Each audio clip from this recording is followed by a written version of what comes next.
Bonsoir encore une fois à toutes et à tous.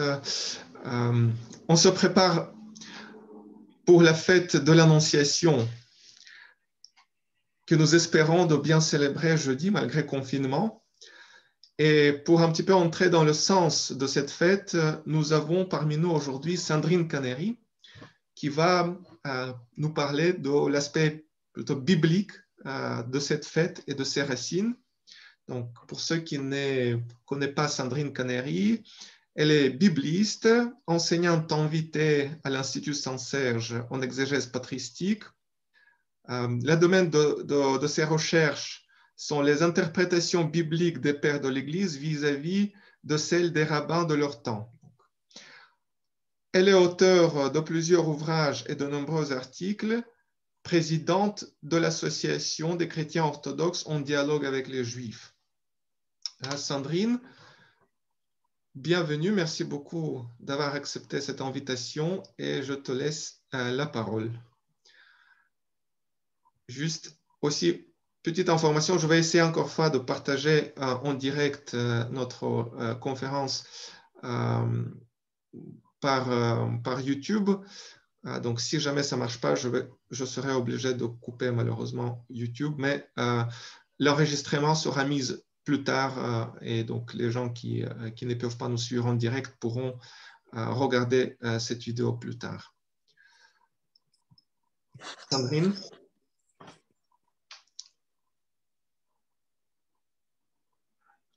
Sandrine? Ah.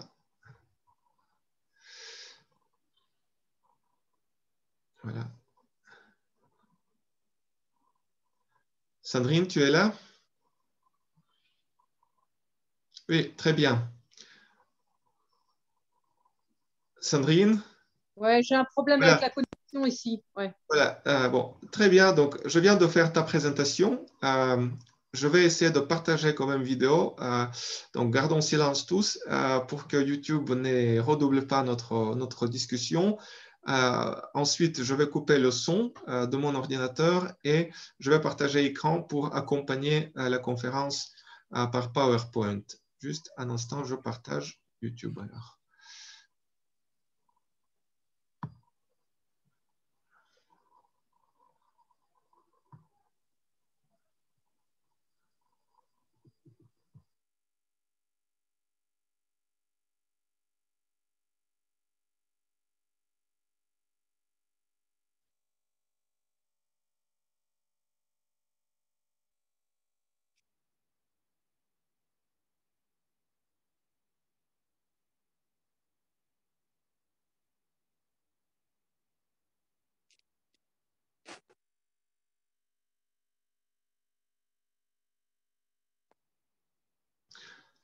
Là, Sandrine, tu peux commencer.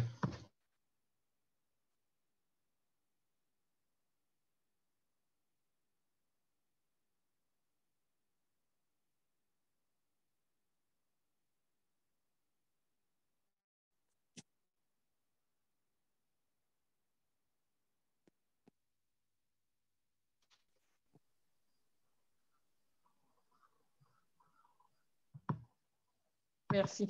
Bonjour à tous. Je vois qu'il y a beaucoup de personnes que je connais bien. Je vous remercie d'être là. C'est un grand soutien. Donc, nous allons essayer de parler jeudi. Et dans le récit de Luc, au chapitre Parthénos, donc l'ange vient lui annoncer et lui dit « Le Saint-Esprit viendra sur toi et la puissance du Très-Haut te couvrira de son ombre. C'est pourquoi le Saint enfant qui naîtra de toi sera appelé Fils de Dieu. » Et ensuite, au moment où la Mère de Dieu prend congé, elle dit « Je suis la servante du Seigneur, qu'il me soit fait selon ta parole. » Donc ça, c'est les trois éléments clés de ce récit de Luc que nous pourrons relire tranquillement. Comme introduction, ce que je voudrais, c'est essayer de montrer que la Mère de Dieu est au sommet d'une lignée de femmes de l'Ancien Testament Et je voudrais souligner le fait que le peuple d'Israël est un peuple de laquelle il garde en mémoire les événements, un rôle essentiel dans son existence, mais aussi souvent l'histoire d'Isaac, Jacob, Moïse, Samuel et de bien d'autres.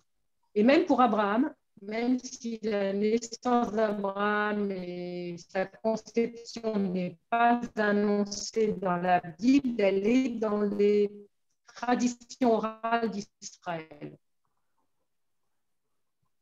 Et nous qui sommes les heureux bénéficiaires de la révélation chrétienne, nous sommes plongés dans cette même culture, dans cette même lignée. Et de la même façon, l'Évangile va nous retransmettre la naissance et parfois même la conception des personnages les plus importants de son histoire, à savoir Marie, la mère de Dieu, que nous fêtons donc sa conception et sa naissance, et Jésus. Et pourquoi si important? Eh bien parce que la tradition d'Israël nous enseigne que pour connaître le destin d'un membre du peuple d'Israël, il est bon de regarder sa lignée, sa naissance. Il commence déjà dès la naissance de ses propres parents. Alors évidemment, concernant le Christ, de la naissance de sa propre mère, puisque il est né du Saint-Esprit. Et donc, c'est la raison aussi pour laquelle je pense que dans toutes nos liturgies, tous nos offices, nous invoquons à la fin des prières des ancêtres de Dieu, Joachim et Am. Donc, vous voyez, il y a tout ce terreau de la mémoire d'Israël qui est toujours ici présent. Donc, on peut se reposer la question que nous nous sommes déjà posée depuis longtemps. Pourquoi 2 des 4 évangiles nous parlent de la conception de Jésus? Donc, ma petite causerie va avoir 2 temps, une réflexion sur l'annonciation d'Isaïe et une réflexion un peu sur les stichères et les Matthieu, quand il parle nous introduit par une citation du prophète. Tout cela, alors, vous savez que Matthieu ne déploie pas le thème de l'Annonciation comme Luc, comme nous l'avons sous les yeux. Matthieu déploie le thème de l'Annonciation comme une annonce à Joseph.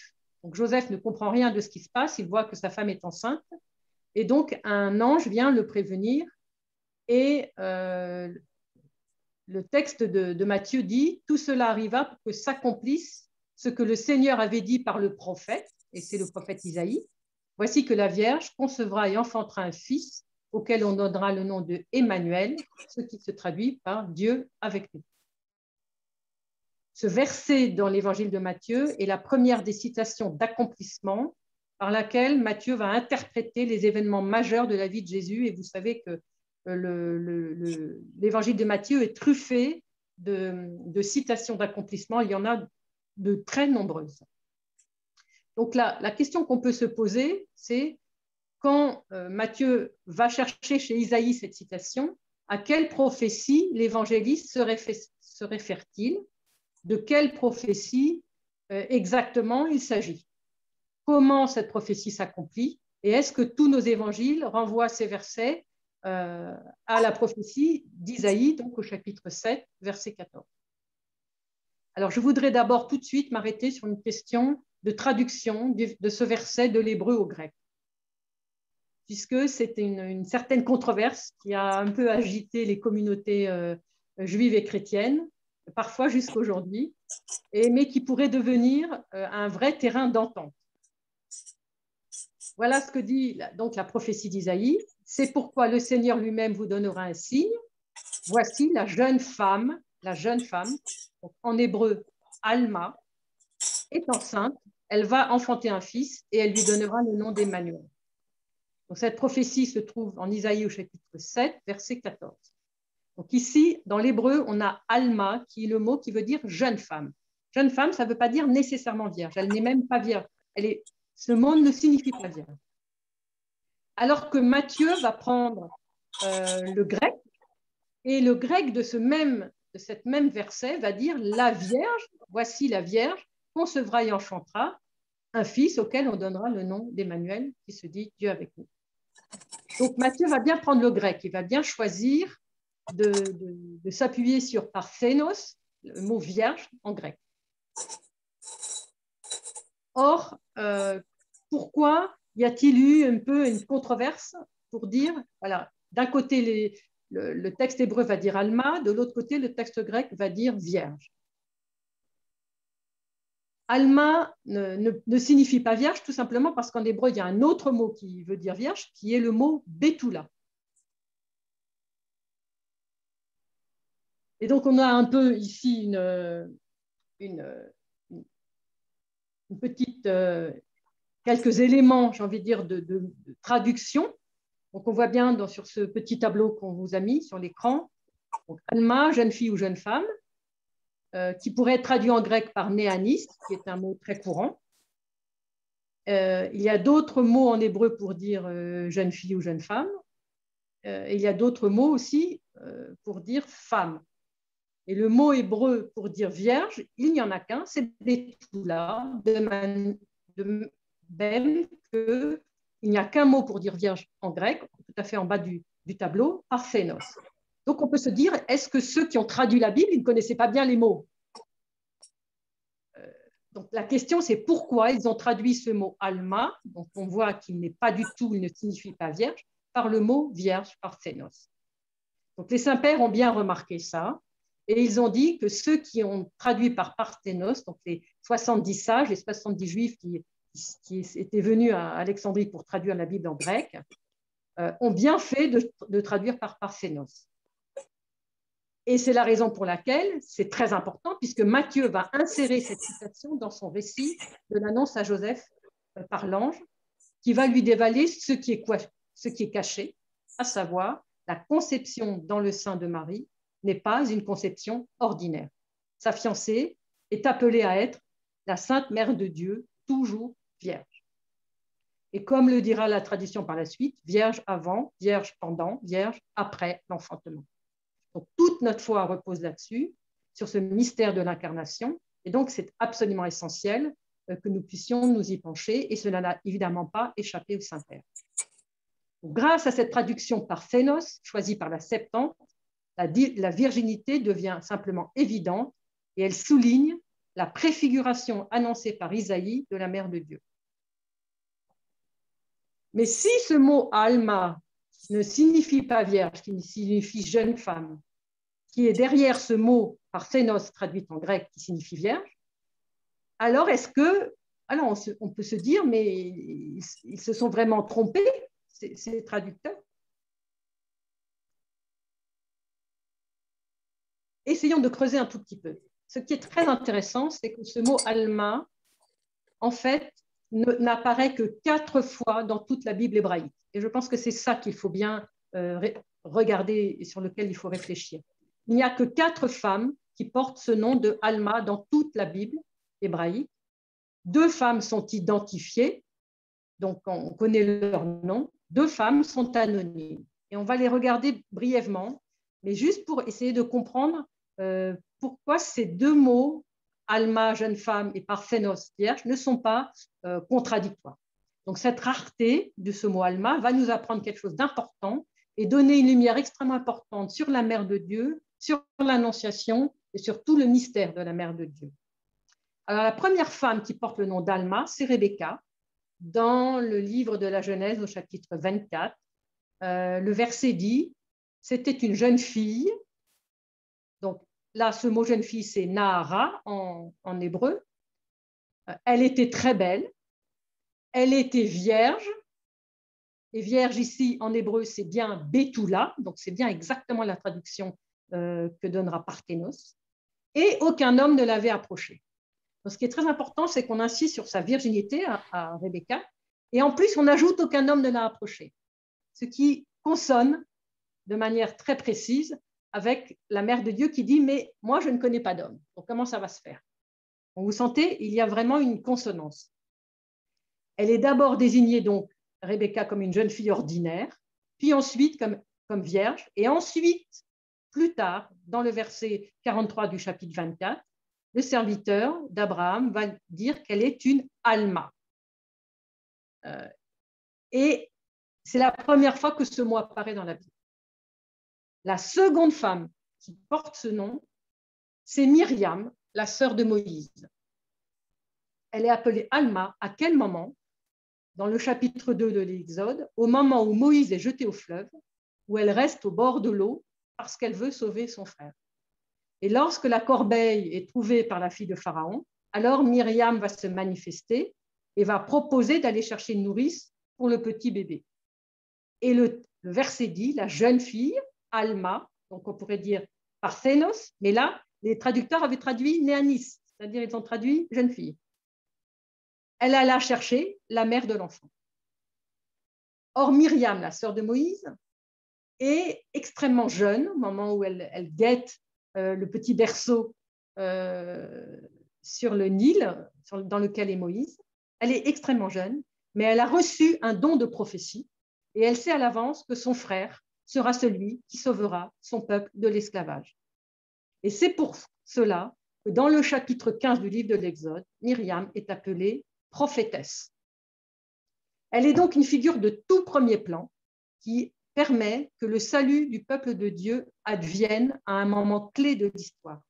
Pourquoi? Parce que c'est bien Moïse qui va faire sortir le peuple d'Israël de l'esclavage, qui va faire traverser la mer Rouge, qui va conduire le peuple au Sinaï, où le peuple va recevoir la Torah. Et tout l'avenir de ce peuple repose entre les mains de cet enfant qui manque de se noyer dans le fleuve. Rebecca, la première femme, qui, elle, met au monde Jacob l'éponyme des 12 tribus. Donc dans l'histoire d'Israël, c'est énorme, c'est très important. Myriam sauve Moïse du peuple. Donc dans l'histoire aussi, on est dans une histoire de salut. La troisième femme qui porte ce nom, c'est la prophétie d'Isaïe, on y reviendra tout à l'heure. Et la quatrième femme, j'en parlerai un peu plus loin, c'est dans le livre des Proverbes. Mais ce qu'il faut dire avant d'aller un peu plus loin, c'est de dire quelle est la spécificité de ce mot Alma dans la traduction hébraïque. C'est une jeune fille, l'Alma, donc 4 fois, est une jeune fille qui a une qualité particulière. Beaucoup de jeunes filles ou de jeunes femmes vont jouer un rôle important dans la Bible, dans l'histoire du peuple, mais il n'y a que 4 qui portent ce nom d'Alma. Et la caractéristique, c'est que la Alma, elle est rayonnante de gloire et de pureté, mûre pour agir selon le dessein de Dieu, pour recevoir et donner ce qui est disponible en elle. Elle a quelque chose d'une princesse, elle porte la présence de Dieu en elle, et elle va révéler à un moment donné de sa vie quelque chose qui jusque-là était resté caché. Or, le mot Alma peut aussi vouloir dire caché en hébreu. La Alma va recéler en elle un dépassement du présent à un moment charnière de l'histoire et elle va ouvrir un tournant qui va être celui de la reprise de l'Alliance. Quand on regarde par exemple Rebecca, elle était venue chercher de l'eau au puits et nous sommes aussi à un tournant de l'histoire d'Israël parce que Isaac vient juste d'échapper à l'immolation. Il est le fils de la promesse et il cherche une épouse. Et en s'unissant à Isaac, Rebecca va donc donner la naissance au père des 12 tribus, Jacob, pour que sa descendance devienne, selon la parole même de Dieu, aussi nombreuse que les étoiles du ciel et que le sable au bord de la mer. Donc il y a bien tout un avenir de l'histoire vers l'accomplissement de l'histoire que ces 2 femmes portent, que ces 4 femmes portent. Et Rebecca va donc mener à terme la promesse de Dieu au patriarche.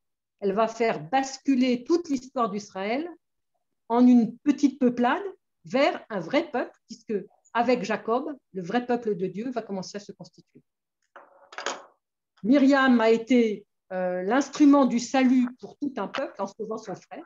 Et grâce à elle, jusqu'à la réception de la Torah au Sinaï, le peuple va connaître la liberté et va vivre la réception de la Torah, de la loi, de l'accomplissement de la loi. La 4e femme, qui s'appelle Alma, donc la 3e, c'est la prophétesse, c'est le prophète Isaïe, je vais y revenir. La quatrième, elle est beaucoup plus subtile. C'est dans le livre des Proverbes, au chapitre 30, versets 18 et 19. Voilà ce que dit ce livre, très mystérieux. Il y a 3 choses qui sont au-dessus de ma portée, même 4 que je ne puis comprendre.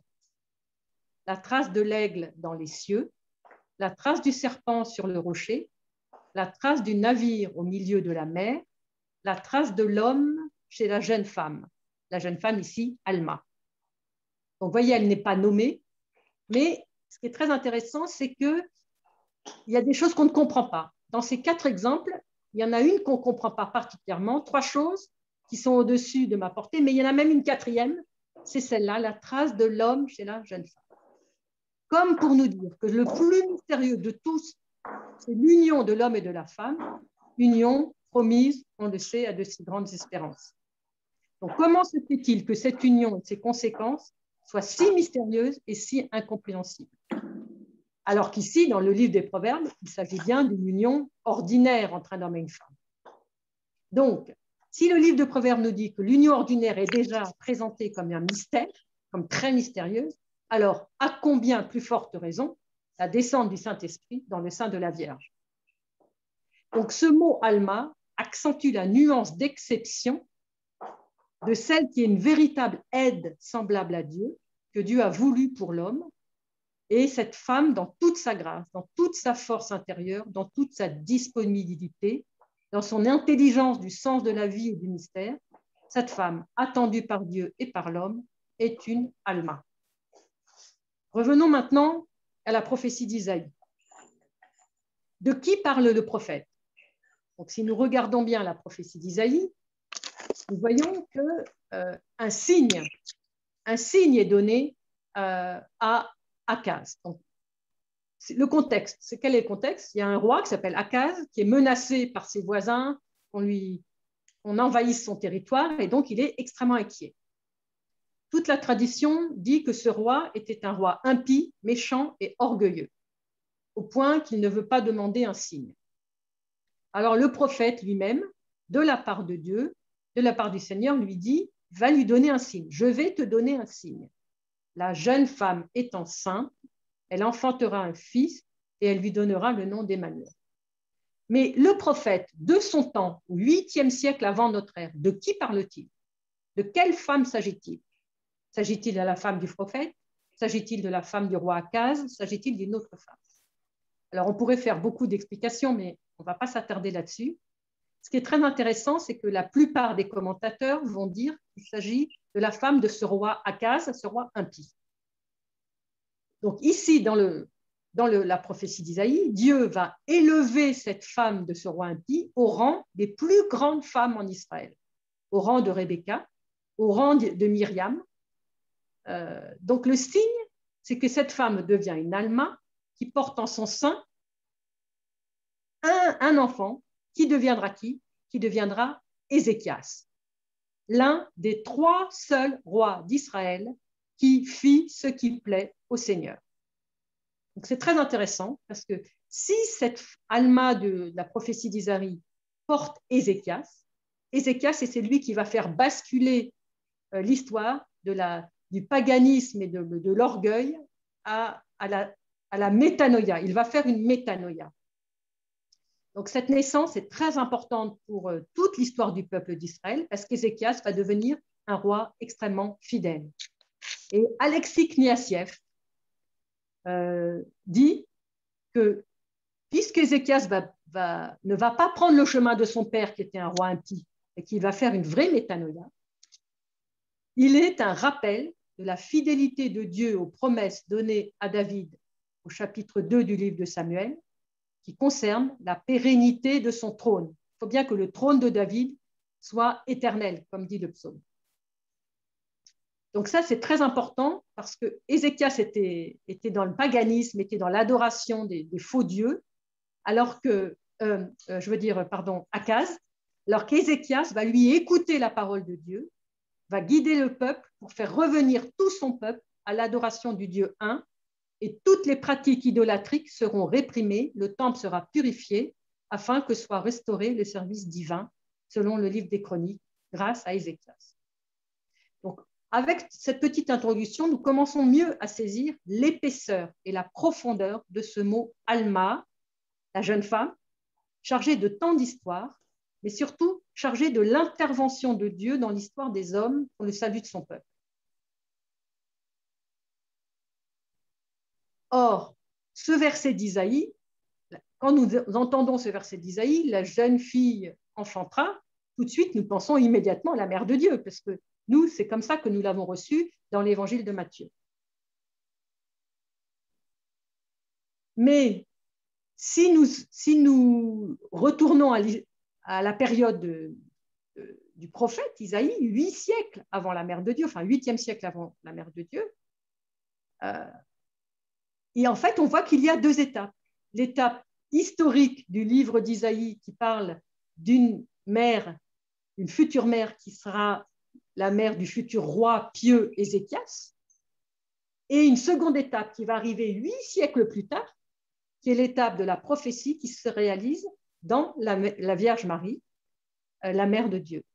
Et le père Alexandre Kniazev va dire l'Alma, la jeune fille, peut donc préfigurer la mère du Christ, sans aucun préjudice pour sa virginité. Donc nous avons une raison de plus de nous réjouir, de découvrir en la Vierge Marie une Alma authentique, parce que cela nous fait toucher de plus près la cohérence de notre tradition en continuité avec celle du Premier Testament. C'est pourquoi il n'y a pas de contradiction entre le fait que la Vierge Marie a été traduite, la Alma a été traduite par Parthenos, la Vierge, dans la Bible grecque, parce que la Vierge Marie, elle est évidemment vierge, bien évidemment, mais elle peut être aussi Alma, c'est-à-dire cette femme qui porte la présence de Dieu, qui porte le don de prophétie, qui écoute la parole de Dieu et qui met en pratique tout ce que Dieu veut, puisqu'elle dit qu'il me soit fait selon ta parole. Or, ce qui est très intéressant, c'est que nous avons une hymne latine ancienne du XIIe siècle, qui à l'origine a été composée pour l'Annonciation et utilisée finalement longtemps plus tard pour des complis de la tradition latine, qui commence par le mot Alma. Tu peux afficher le tableau qui est tout à fait à la fin.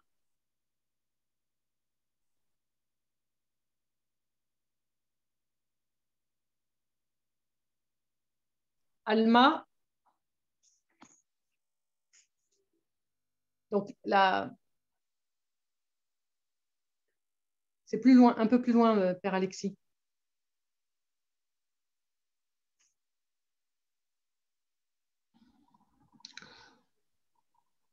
J'ai bien affiché, je pense qu'il y a un souci avec peut-être ta connexion. Alors, non, ça va. Alma, donc on voit bien sur ce tableau, donc cette hymne latine, Alma, Redemptoris Mater, était traduite en français par Sainte Mère de Dieu, parce qu'on ne sait pas comment traduire finalement Alma en français. Puisque c'est une jeune femme qui porte quelque chose de particulier et voilà, il faut expliquer pendant longtemps pour expliquer. Donc cette hymne latine est très riche et je pense que c'est un des seuls endroits où la Mère de Dieu est appelée Alma, porte du ciel, toujours ouverte, étoile de la mer, viens au secours du peuple qui tombe et qui cherche à se relever, fais enfanter aux merveilles celui que tu as créé et tu demeures toujours vierge. Donc on a bien cette insistance.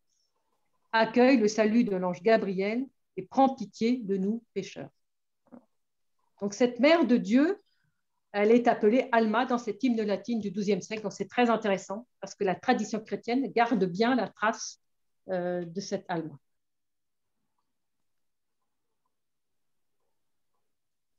Alors comme je ne voudrais pas être trop longue, pour faire une petite conclusion sur ces dénominations de ces femmes, n'oublions pas que si la mère de Dieu est Parthenos, elle peut aussi être Alma, puisqu'elle est désignée par les pères comme la nouvelle Ève qui arrive au terme d'une très grande lignée de saintes femmes porteuses de la présence de Dieu. Et donc, en l'appelant Alma, finalement, on la conforme encore plus à son fils, car finalement, elle récapitule, au terme de toute la lignée de ces femmes, l'histoire des mères d'Israël.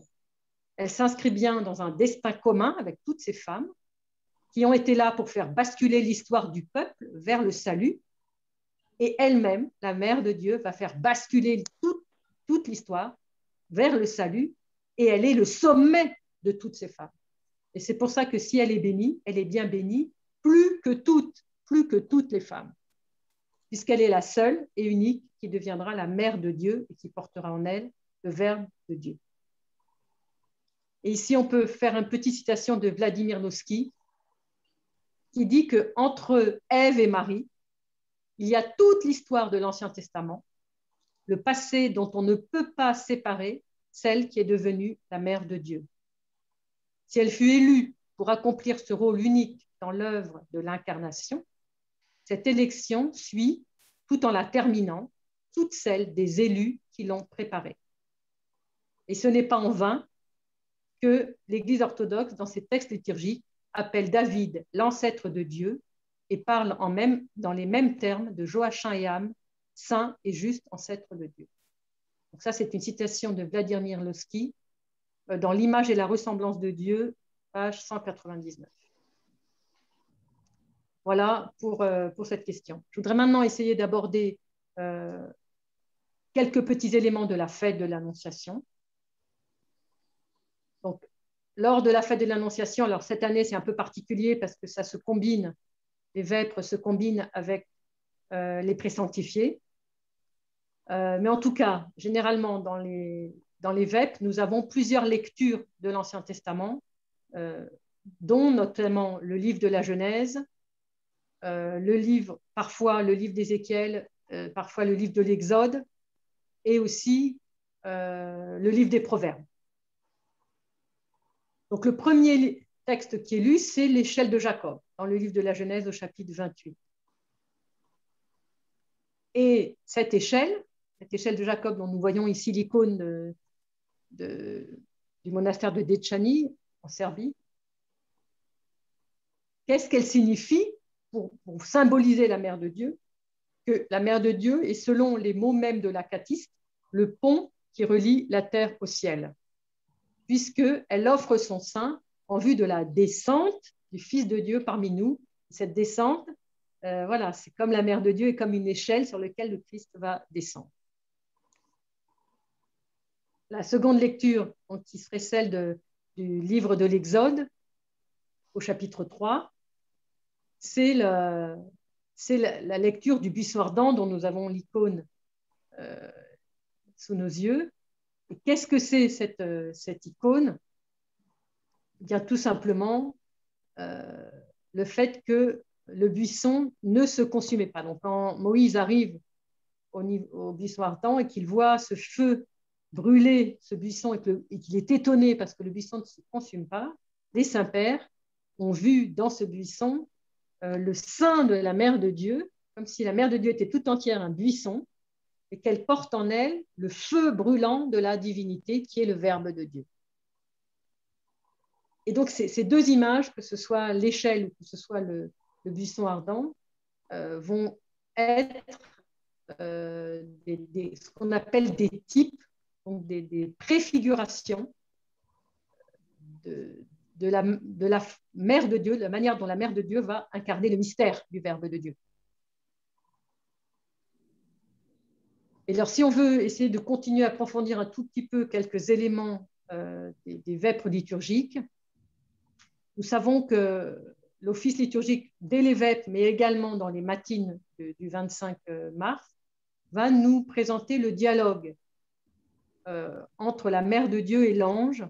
Donc les deux personnages principaux des textes liturgiques seront l'ange Gabriel et la mère de Dieu. Et tous les deux sont stupéfaits par l'immensité du prodige qui va se dérouler sous leurs yeux. Gabriel cherche à apaiser les questions de Marie en lui disant que Dieu peut renverser l'ordre de la nature et opérer des prodiges. Mais lui-même, il est aussi dans une grande stupeur. Et il se demande comment celui qui est inaccessible dans les cieux va-t-il naître d'une vierge. Donc, vous voyez, il Il y a vraiment tout ce mystère, tout ce qui est caché, comme on disait tout à l'heure. Et donc, dans les odes des matines, ce début de dialogue va se déployer davantage, il va durer tout le long des odes. Et elles seront entièrement consacrées à nous rapporter les paroles échangées entre l'ange et la Vierge. Donc, ces odes sont une amplification du très court dialogue que l'évangile de la fête dans l'évangile de Luc nous relate en quelques versets. Et donc, on peut se dire, mais comment ça se fait que les saints-pères ont, dans l'office liturgique du 25 mars, développé tellement ce dialogue? Donc, c'est une sorte de développement majestueux, pédagogique de la sainte tradition de l'Église. Et dans ces odes, les saints-pères vont nous dévoiler la grandeur de Marie, encore jeune fille. Ils vont le faire en explicitant ce que saint Irénée lui-même, un peu plus tard, va nous enseigner. De même que Ève avait été séduite de manière à désobéir à Dieu, de même, Marie va se laisser persuader d'obéir à Dieu afin que la Vierge Ève, que de la Vierge Ève, la Vierge Marie devint l'avocate. Et de même que le genre humain a été assujetti à la mort par une vierge, il en sera libéré par une vierge. La désobéissance d'une vierge aura été contrebalancée par l'obéissance d'une vierge. Et on sait que dans les odes, Marie hésite à répondre à la demande de l'ange, à la question de l'ange, à la proposition de l'ange, parce qu'elle se demande assez longtemps pendant tout le canon des matines, est-ce que cet ange est un ange vraiment envoyé de Dieu ou est-ce que ce serait un mauvais ange? Donc, on sent une certaine prudence. Alors, on pourrait la caractériser de réticence, mais en fait, c'est une prudence, puisque la Mère de Dieu, toute sa vie servante du Père, du Fils et de l'Esprit, n'a aucune faute et n'a fait que la volonté du Père. Donc, ça ne peut être qu'une prudence. Donc, il faut interpréter de façon appropriée le canon des matines. Les odes vont nous faire comprendre que lorsque Dieu appelle un être humain à le servir, celui-ci doit faire preuve de prudence et vérifier si l'appel vient bien de Dieu. Et donc, cette prudence et cette vérification préalable n'est pas du tout une résistance à l'appel divin, mais simplement la juste considération que tout ne vient pas de Dieu et que le malin est très habile pour se déguiser en ange de lumière et nous tromper. C'est un peu ce que dit saint Jean quand il dit « Bien-aimés, ne vous fiez pas à tout esprit, mais éprouvez les esprits pour voir s'ils viennent de Dieu. » Eh bien, c'est exactement ce qu'a fait la Mère de Dieu. Parce que la Mère de Dieu se souvient, parce que c'est une fille d'Israël et qu'elle a bonne mémoire, et elle se souvient parfaitement qu'aux origines du monde, une autre vierge avait écouté un mauvais ange, un serpent, au lieu d'écouter la parole divine. Et c'est pourquoi Gabriel va, dans la première ode, se réjouir de sa prudence. Ensuite, la Mère de Dieu va continuer à trouver cette salutation étrange à la troisième ode. Puis, petit à petit, quatrième, cinquième ode, elle va se laisser persuader puisque l'ange lui affirme qu'il est bien l'envoyé qui se tient auprès de Dieu. Et puis, elle va le questionner sur sa virginité. Et voilà ce que dit la quatrième ode, que je trouve absolument magnifique. Voilà ce que demande la Vierge. Qu'une Vierge pure doive enfanter, c'est ce que j'ai appris du prophète qui jadis a prédit l'Emmanuel. Donc, on voit bien que la Mère de Dieu, elle sait de quelle prophétie il s'agit dans le livre d'Isaïe au chapitre 7 dont nous venons de parler. Et elle continue, la Mère de Dieu, en disant « Mais je désire savoir comment la nature humaine supportera l'union à la divinité. » Donc vraiment, elle a besoin de savoir si c'est possible, si un tel grand mystère est possible. Et l'ange va lui répondre « Pleine de grâce, inépousée, le buisson qui reçut la flamme sans en être consumé, a annoncé prophétiquement ton mystère ineffable. car après l'enfantement, tu demeureras toujours vierge au pur. Donc on voit bien, tous ces liens que je viens de vous faire sont résumés finalement dans toutes ces odes que nous pouvons continuer à méditer jusqu'à jeudi et à les vivre, à les célébrer jeudi ensemble. Et à partir seulement de la 6e ode, donc il a fallu un peu de temps, Marie va commencer à se réjouir de la parole de l'ange, tout en continuant de le questionner pour dissiper ses doutes. Et à la fin de la 8e ode, nous arrivons au terme pratiquement du grand canon des matines. Elle dit, tu dis la vérité, car tu es venu en messager de la joie nouvelle, qu'il me soit fait selon ta parole. Et donc, l'office des matines insère à l'intérieur du dialogue entre l'ange et Marie ce qui nous est aussi rapporté par l'Évangile, d'autres questions et d'autres réponses que l'Évangile.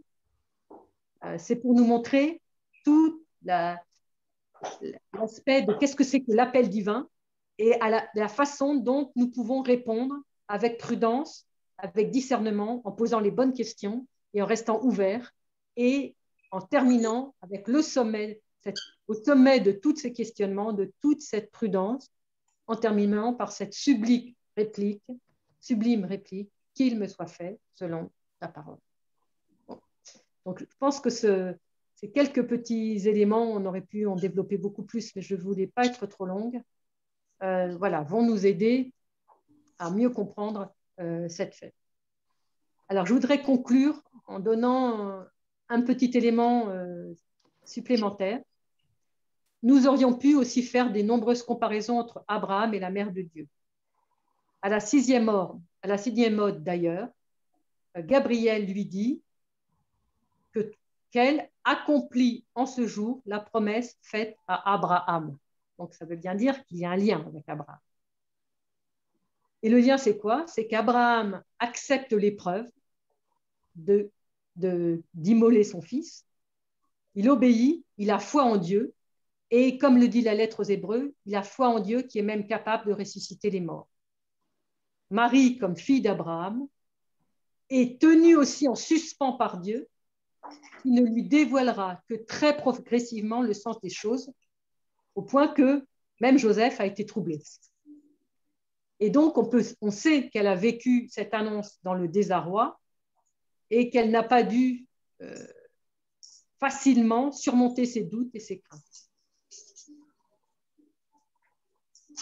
Et comme Abraham, déchirée par le glaive, elle a été aussi déchirée par le glaive de l'immolation de son fils unique bien-aimé.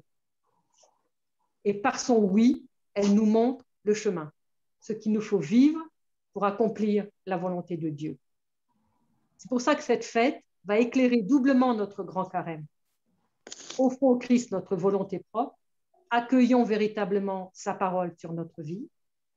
Ne soyons pas surpris s'il nous faut traverser des très dures épreuves, comme Abraham ou Marie, cette immolation intérieure. Mais soyons sûrs que si nous avons bien discerné, si nous avons bien vérifié que c'est vraiment la parole de Dieu qui nous est adressée pour notre appel personnel, alors nous pouvons marcher d'annonciation en naissance, et cela jusqu'à la résurrection que nous allons célébrer à la fin du carême. Merci de votre attention. Merci beaucoup, chère Sandrine, pour cette conférence et pour ce passage de l'Ancien Testament au Nouveau Testament, où nous avons pu voir comment Dieu, comme un pédagogue, prépare petit à petit l'humanité au salut. Donc déjà, à partir du prophète Isaïe, qui prononce la prophétie dans les circonstances peut-être, disons, trop historiques, trop...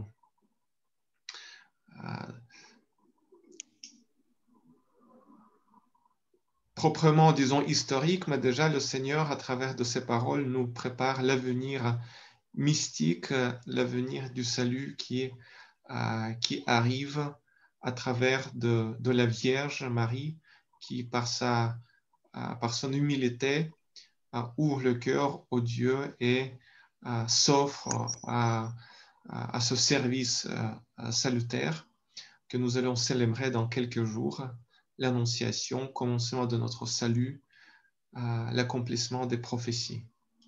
Merci beaucoup à toutes et à tous qui étaient avec nous aujourd'hui, ce dimanche, le jour de triomphe de l'orthodoxie. Nous allons continuer petit à petit de préparer des conférences. Donc, vous pouvez consulter notre page sur Facebook, la lettre de Vicariat. Il y a des conférences qui seront données dans le temps très proche. Donc, merci aussi pour vos questions, si vous avez, que vous allez pouvoir envoyer soit directement sur la lettre de Vicariat, soit personnellement à Sandrine, pour que nous puissions discuter. Et bien sûr, dans toutes ces questions, vous pouvez aussi nous offrir des propositions sur les thèmes qui vous intéressent et sur les thèmes que vous aimeriez bien entendre et que nous allons pouvoir organiser avec l'aide de Dieu. Merci beaucoup.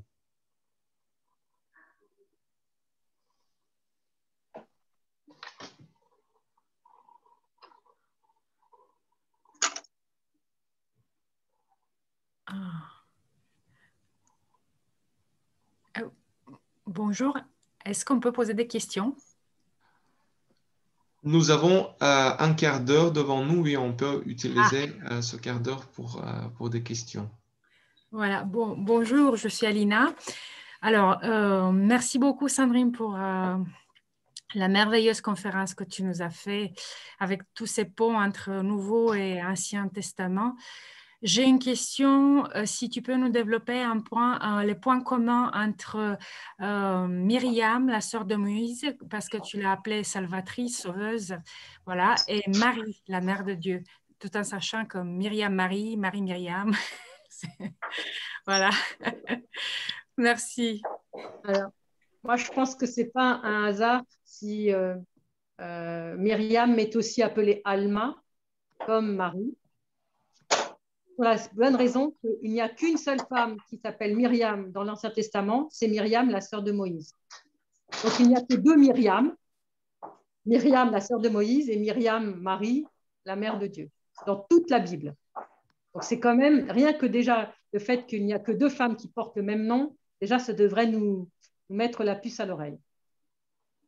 Ensuite, bien sûr, on ne connaît pas toute la tradition orale d'Israël, mais elle est intéressante à connaître, en tout cas concernant Myriam, parce que dans la tradition orale d'Israël, un ange vient révéler à Myriam la naissance de son frère. Et cet ange vient lui révéler que son frère sauvera Israël. De même que Marie a reçu par l'ange l'annonce de la naissance de Jésus, Yeshua, le Seigneur sauve. Il sauvera son peuple de ses péchés. Donc ça, c'est déjà un deuxième point très intéressant. Le troisième point, c'est qu'il y a une certaine persécution qui s'abat sur ce peuple au moment où les Égyptiens veulent essayer d'anéantir ce peuple par toutes sortes de travaux forcés. Et Myriam va demeurer, et surtout au moment où Pharaon va mettre les enfants garçons, les enfants mâles au Nil. Il va les tuer, il va les noyer. Et Myriam demeure ferme dans la parole qu'elle a reçue de cet ange et elle croit au-delà de toute espérance. De même, Marie gardera toutes ces choses dans son cœur et particulièrement au moment des pires souffrances, elle reste inébranlable dans sa foi. Et la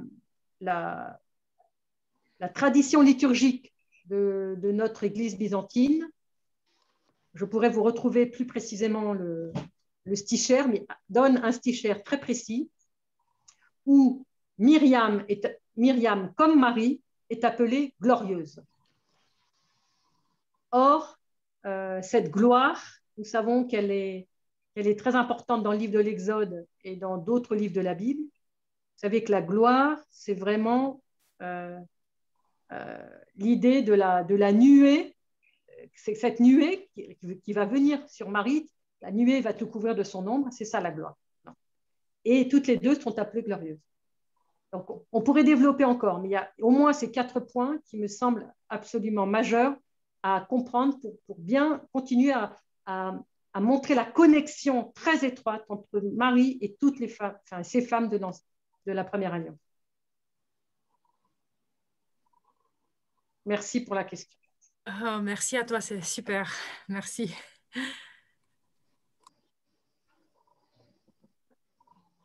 Alors, il y a une question par écrit, mais je l'ai vue passer un peu trop vite et je suis mal à l'aise avec l'écran là. Donc, Sandrine, peux-tu nous parler un peu plus d'Ézéchias? Car on parle beaucoup de Salomon et David et lui est apparemment évoqué.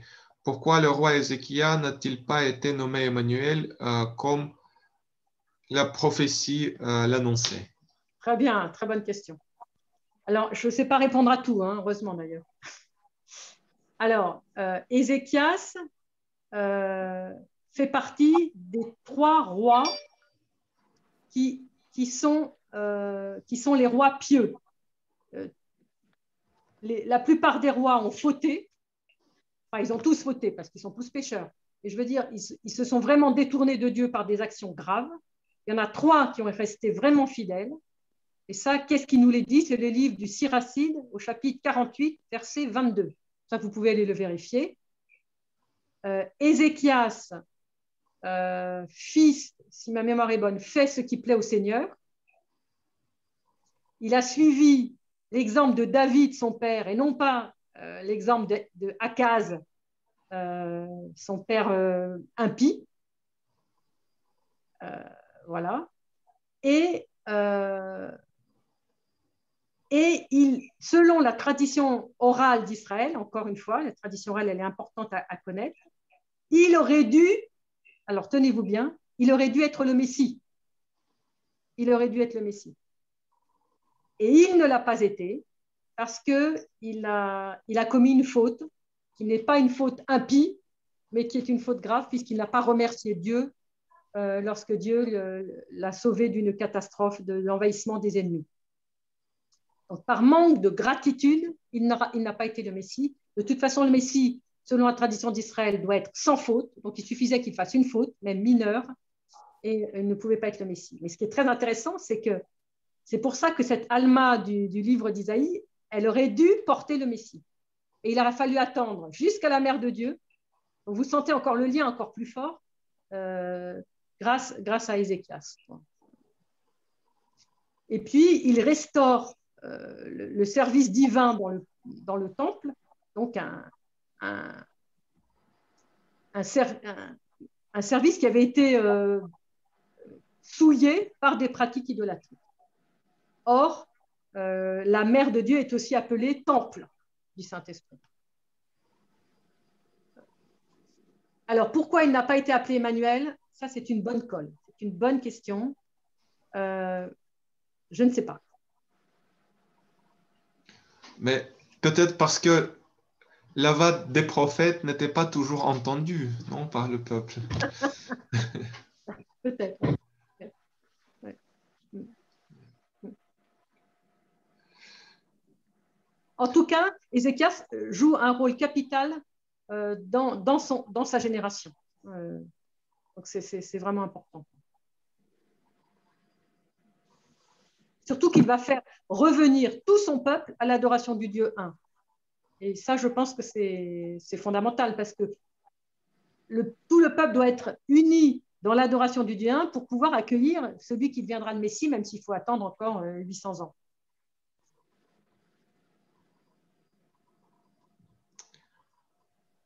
Merci beaucoup, Sandrine. Merci beaucoup à vous tous et à très bientôt, j'espère. On se verra très prochainement.